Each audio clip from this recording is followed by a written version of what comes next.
You're really only seeing things in your social media app based on what you want to see, right? Based on your likes and clicks. So we have increasingly created a system of this hyper-partisanship where people don't get exposed to the opinions of the other side. I just thought of this. I mean, you could really say what you have is not a two-party system. You have two parallel one-party systems. I want my son to inherit a functioning American republic. I don't want him to live with a system of political violence and retribution, God help us, a civil war or something, where states increasingly become isolated in their one part. As you mentioned, a dual system of one-party states is a recipe for partition. Hey everybody, welcome to On the Fringe. This is Dave. I'm here with Gavin and our special guest, Ramon Perez. Ramon is the executive director of the Digital Democracy Project, a 501c3. He is the AI solutions director, for Elder Research Incorporated, combat veteran who served in the U.S. Air Force, and he's a Georgia Tech, Harvard, and Georgetown grad. And we're going to be talking today about the Digital Democracy Project and about the future of democracy. So, Ramon, thanks a lot for joining us on the podcast. We're super excited to have you here. Tell us a little bit about how you started, or how the Digital Democracy Project was founded and started. Yeah, so I think a lot of the motivation for me was after January 6th. I think I felt, watching people storm the Capitol, this sense of dread that we had spent 20 years trying to build democracy in other parts of the world. I mean, I served in Iraq and Afghanistan. I did tours in South America. And I felt like, what was it all for if we're watching it start to fall apart here in our own country? You know, who's been minding the shop? You know, and I think that that was such a crazy year too, because it was also in the George Floyd, obviously the follow up to George Floyd, and I visited Portland shortly after that period, where I suppose you could say anarchist groups had taken over the city and had ejected the government, the city government, the police and fire services, and were sort of running their own little, I don't know, it almost evolved into the Lord of the Flies. A couple people got killed. I visited the city shortly thereafter and just watched it all like boarded up, and what looked like places I'd seen in Latin America and parts of Asia that I'd traveled to, parts of the Middle East I mean, it was kind of scary to see how quickly that society felt like it could collapse. And I wanted to try to think about what motivates people to that point where they feel like they're so desperate that you could either have people looking around for a dictatorship or looking around for anarchy as a solution, because democracy just isn't delivering for them anymore. And I spent a fair amount of time trying to study that problem and realize that it's a system problem. It's not that we get bad results because we're bad people. We get bad results because we have a bad process. And so the Digital Democracy Project was born out of the idea of how you put more power back into the hands of people and make them feel like they actually have a real say in government. So the short version is, because I'll ramble around this all day long, but the short version is that we're using mobile voting technology that's being used for real elections for military voters overseas to vote from their phones in binding elections sanctioned by the government of several states that are using it. The difference is we're using that technology to let voters weigh in on legislation as it's being debated in Congress or in their state legislature. Because what we do is we put the bills in there in advance of a floor vote on that bill in the chambers, and we want people to have a chance to read the legislation and make an opinion about whether or not they think it's a good idea.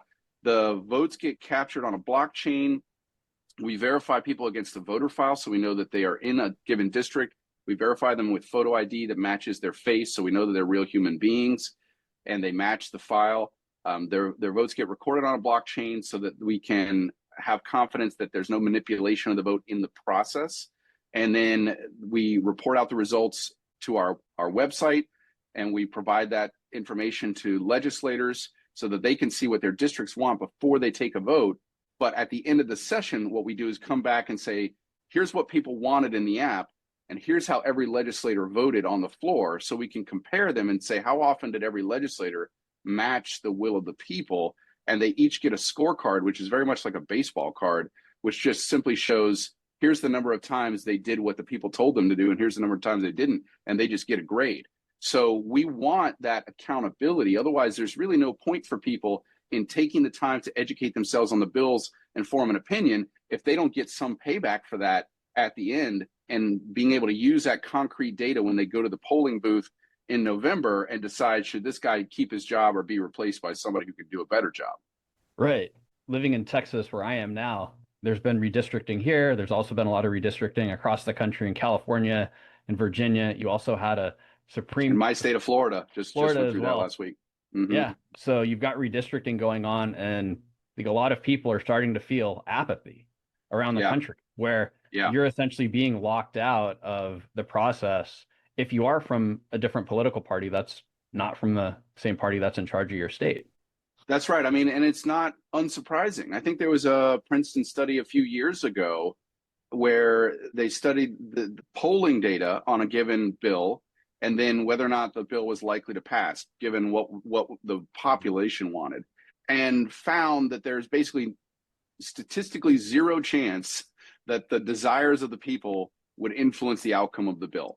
The likelihood of a bill passing was not reflective whatsoever in whether or not it was massively popular or massively unpopular. And I think that the reason is because of gerrymandering. I think gerrymandering is a smoking gun of voter suppression. When you can choose to ignore the opinions of millions of people simply by drawing the maps in such a way that they are carved out of the process, it creates a system of awful incentives so that the incumbents who are in power know that their only real risk of losing an election is to be primaried from, if you're a Republican, from the far right, or if you're a Democrat, from the far left. And so they have to constantly cater to the 8 to 10% of voters who actually vote in a primary, because by the time the November election comes around, the election is baked. I mean, in 94% of districts in 2024 were not competitive in the general election at the U.S. House level, meaning they weren't within a 5 percentage point margin of victory. So that means that those elections were decided during the primaries, and 94% of Americans don't even really have a say in who determines their government. It's actually even worse in a lot of states where the state legislative boundaries are heavily redistricted or gerrymandered. And in Florida in 2024, we had something like 70% didn't even have a competitor, where the opposite party, let alone, I mean, they may have had an independent, but you wouldn't have had a major party competitor actually file to run against that person. There's actually a surprisingly large percentage of elected seats that go unfilled because nobody even runs. So we have a serious problem in the way that we run elections. And that's why we get the bickering and the infighting and the constant hyperpartisanship and hyperbole. We don't get compromise. We don't get consensus making. We have a broken system for debate and dialogue. And what we need to do, I think, is to look to technology as an end around that awful process to reconnect voters directly with their representatives and cut out all the middlemen and all the BS that stands between us and the people who are meant to pass laws on our behalf.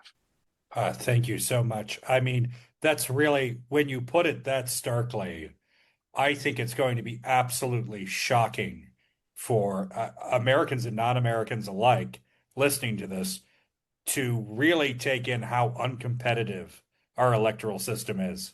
I mean, there is just not much going on in terms of people being in competitive races.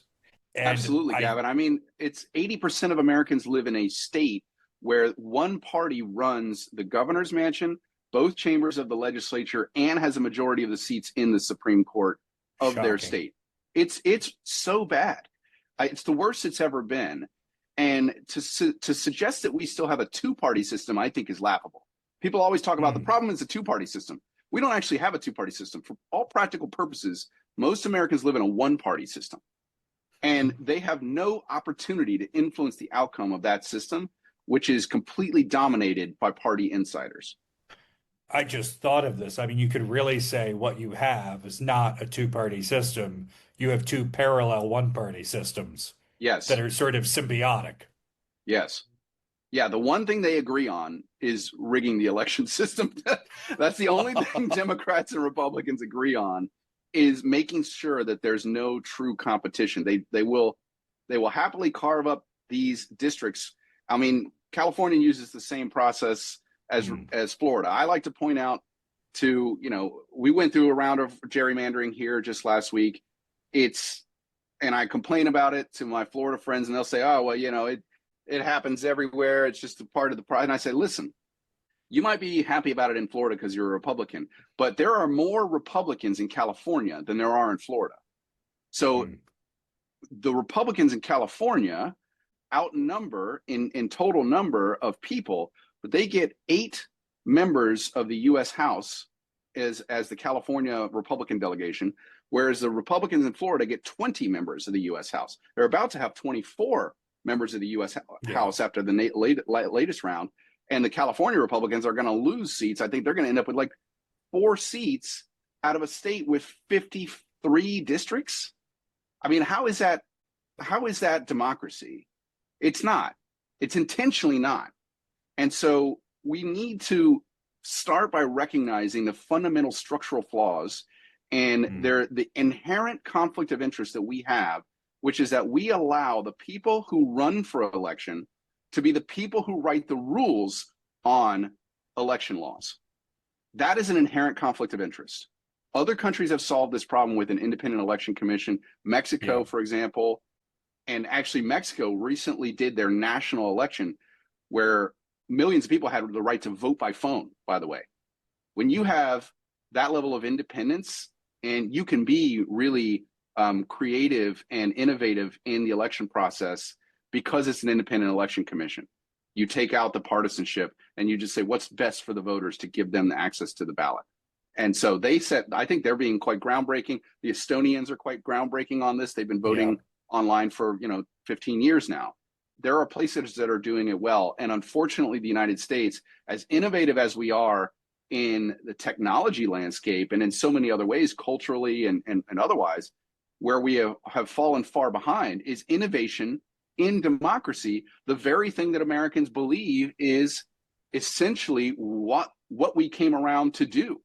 It was very innovative at the time, 250 years ago, and we've allowed that process to be stagnated and control of it to be handed to insiders and moneyed classes and the lobbying groups and people with special access. Yeah. I think it just... No, go ahead, Dave. I think it comes down to Americans are losing trust in the actual system that we have built since the beginning of the United States. And ultimately, we have to find a way to find trust in this system if we want this system to continue. Otherwise, we are going to lose our freedoms. Right. Americans have lost faith with our government because our government has lost faith with the voters. I mean, if you get to choose who you listen to, then what you're saying is you don't necessarily have faith that the voters as a collective group are able to come to a consensus on what is right for our communities, what is right for us as individuals, what is right for us as a country. So the government has shown that lack of faith, and now the voters are reciprocating. It should be completely expected. We can't blame voters for their apathy. Another thing I actually don't like to do is to blame the politicians themselves, because a lot of these guys go to Washington or go to their state capital believing that they are Mr. Smith goes to Washington. They think they are there for a cause. It's not easy to run for office, and you take a lot of punishment to be a public official. And they do it because they believe in the mission, in the sense of purpose, in the vision of the founders and all those things. They go there for a reason. And the minute they get there, they find that a junior congressman spends 70% of their time dialing for dollars, because that's the expectation that's put upon them. Oh, welcome to Washington. Welcome to Tallahassee. Welcome to Austin, right? Now get to work calling everybody you know who's got money and raising money for the party, raising money for the House leadership, raising money for the Senate re-election campaigns, right? That's your job now. Your job is not to make policy, because don't worry, somebody else is taking care of that. The leadership team is going to bake all the bills and you're going to be expected to vote the way the leadership team tells you to vote, regardless of your opinion. That's not relevant to us. You're here as somebody whose job it is to go raise money for the party and vote the way you're told. And I mean, there's no more deflating set of incentives. And a lot of people churn really quickly. They get there, they realize it's not what they thought. And honestly, the servant leaders, the good ones, they leave. They find something else to do with their lives. And unfortunately, the people who stick around are the ones who are happy to adapt to the party machinery. Yeah, I mean, I guess I had a historical question, which is, you mentioned that this sort of perfect storm of incentives built over time. When do you think, I mean, in various forms, this has always been there. It's always been gerrymander is a very old word at this point. And it's a very American word, but it's a very old word as well. When do you think this sort of perfect storm really became obvious? When do you think these incentives really started to get baked into the system?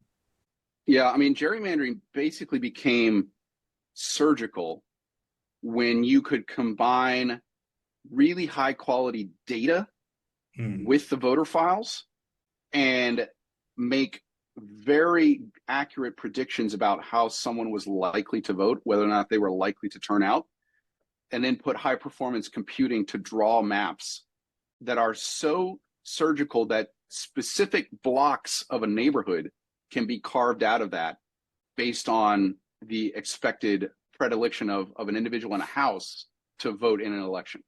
So it's been supercharged in a lot of ways by machine. I work in AI and machine learning, and I will be the first to say the tools themselves are wonderful when used for public good, and they are terrible when you put a bad system of incentives on rails. And I think that's what we're seeing in that sense, right? But you also have to add in things like the social media landscape, landscape in general, right? The media sort of frames things in this two-party concept because we have a two-party system, and they've driven their entire economic model around finding and catering to a select group of people and just only letting people know what they want to hear. And you see this just as much on, obviously Fox News pioneered this in cable TV, but that's been happening in the United Kingdom with newspapers and for ages. So, but that became something that really was accelerated by having access to good data about people's interests and being able to drive an economic model to create these echo chambers. Then that was put on rails by social media and algorithmically derived news feeds, where you're really only seeing things in your social media app based on what you want to see, right? Based on your likes and clicks.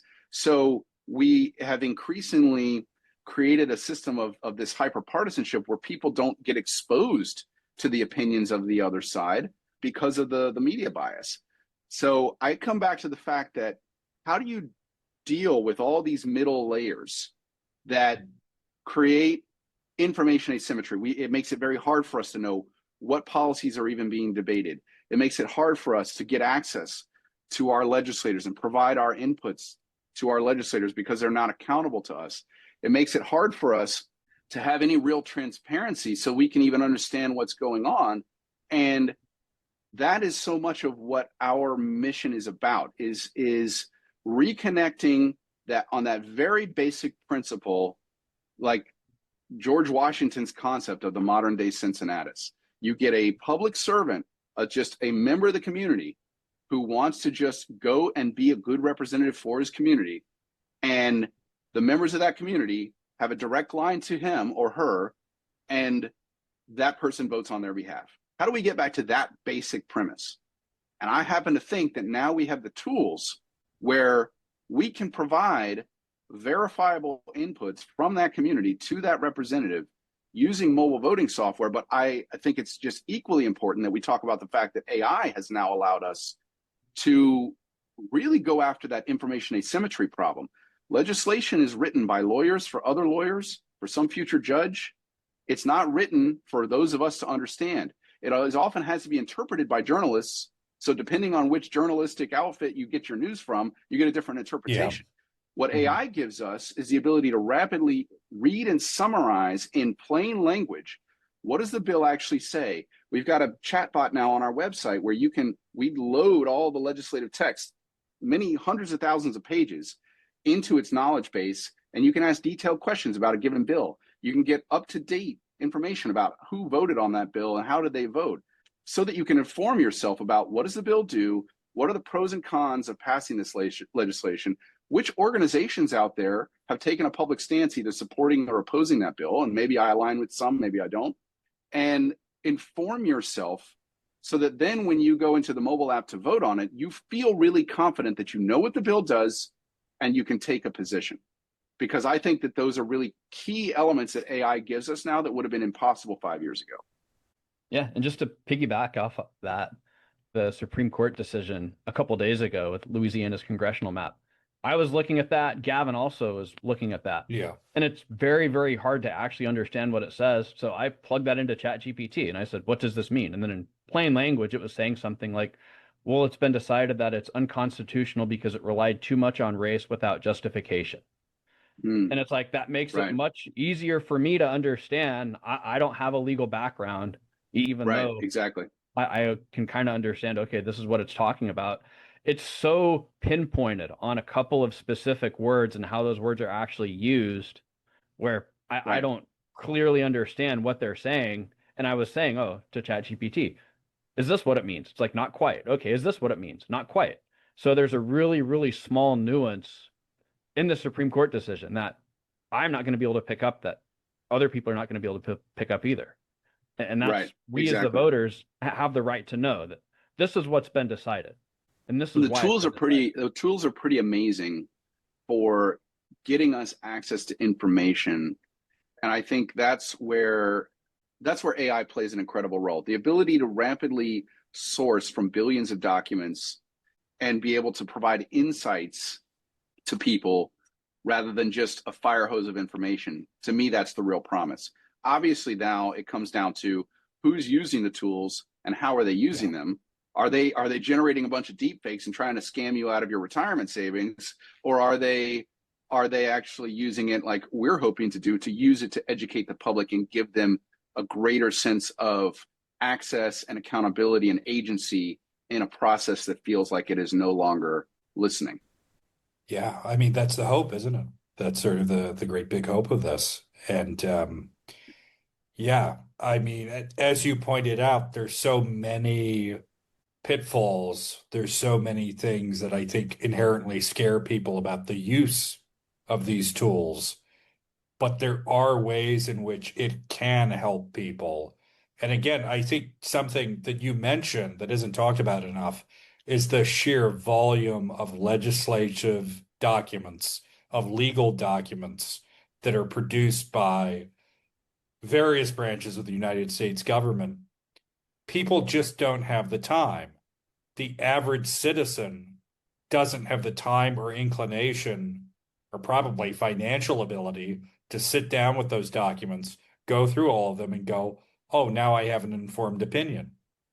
I mean, as you mentioned, I think earlier in this conversation, it seems quite likely that in many places, legislators themselves probably don't understand the legislation they're passing. This is a part of the system of sort of broken incentives that you're talking about. This is a massive problem because you have people who have been selected apparently to represent people, but they don't even know what they're producing in terms of laws. And this is, kind of like everything you've been talking about here today. This is a pretty terrifying prospect when you go, there may be many people in state legislatures and national legislature who just don't know what they've produced. Yeah, that's exactly right. And you nailed something important, because so it used to be, I think up until the 80s, congressional staff had a lot of expertise on staff, especially the committees, senior members. I'm talking mostly about Congress here, but you can see a lot of this in state legislatures as well. Over the years, they've actually cut a lot of their own budgets, and they don't have a lot of in-house staff who can provide expertise on the legislative language itself. and how the policy impacts. They just don't pay their people enough. I mean, are you going to spend your life earning, $50,000 on a congressional staff if you are an expert in physics who is trying to help build energy policy? Or are you going to go to a lobbying group that wants to write legislation that benefits them for their particular energy policies that they want to pursue, and they'll pay you $250,000? It's just not reasonable to expect people who have the kind of expertise that we need to stay in a system like that. We set up bad incentives in a lot of ways, but a lot of it was simply that I think it was actually when Gingrich was the Speaker of the House, that's when they really started to cut budgets for internal staff. So yeah, they don't really completely understand the legislative language that they are passing. You see it in a lot of hearings when you've got senators asking questions about social media, which give an indication that they may have never been on social media, and yet they're being asked to regulate these things. So why can't we take advantage of the vast array of knowledge that exists in our country that is sitting on the sidelines, not being used? We've got all that latent brain power out there in the community. Let's take advantage of that by providing them the tools to directly influence legislators and provide their commonly available knowledge into a system, rather than having the most expertise in the hands of lobbyists who have an economic incentive to push one way or the other. So I think that's what direct democracy, or very much like what the Swiss use, right? There are people who are using this, right? But that's the advantage of a direct democracy system. One, it's incorruptible, because you'd have to go, if you want to influence a bunch of voters to take, now is some lobbyist going to go spend millions of dollars on a public media campaign to try to convince millions of people to vote a certain way on a bill? It seems unlikely, because wouldn't you rather spend millions of dollars just bribing one senator?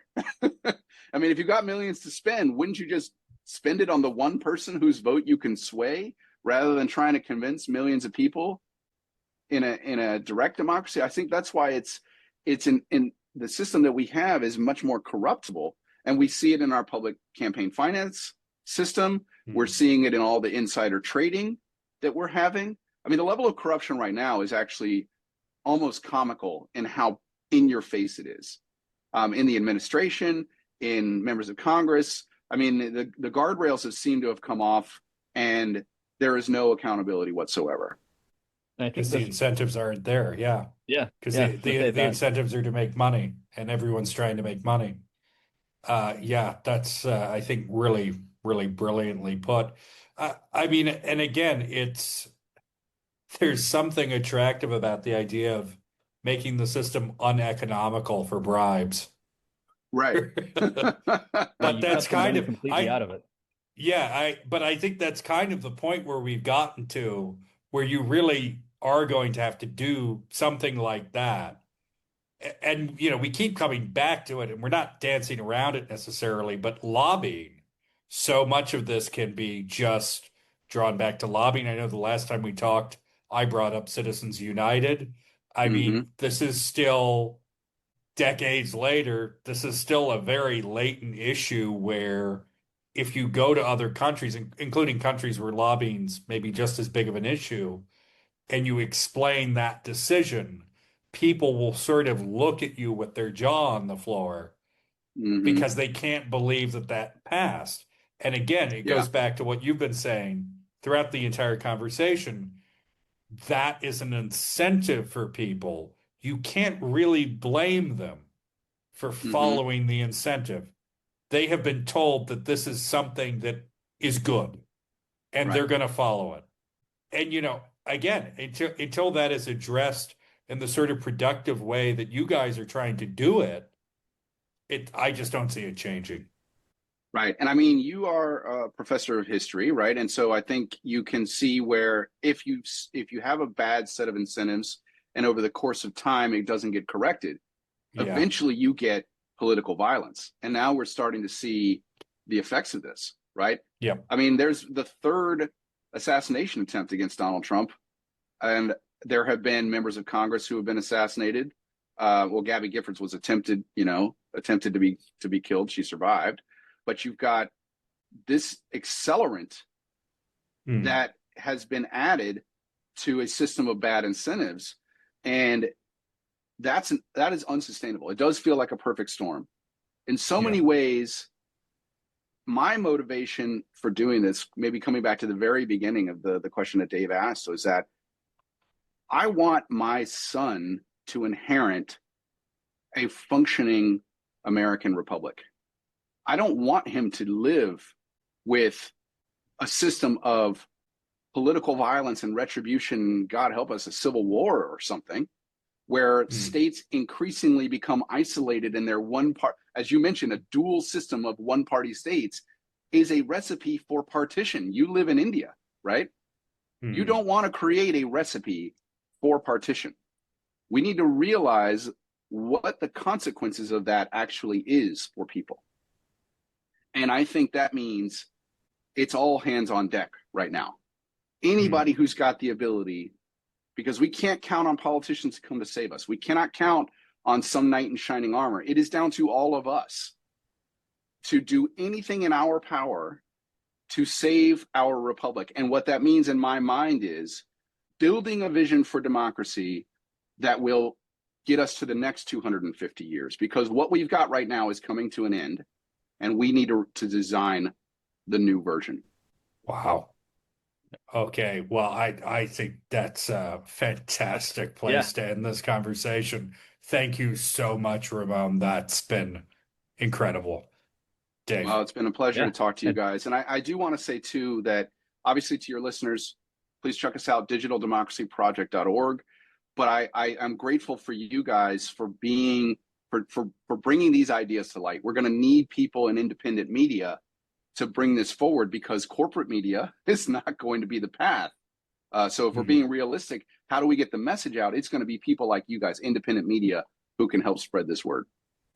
Yeah. And we're pleased to be a part of that. Yeah. Yeah. I'm completely on board with that too. And I stand by you, and I stand by our country. It is a very difficult time for us, but we do have to band together if we want this to continue and we want our lives to be better in the future.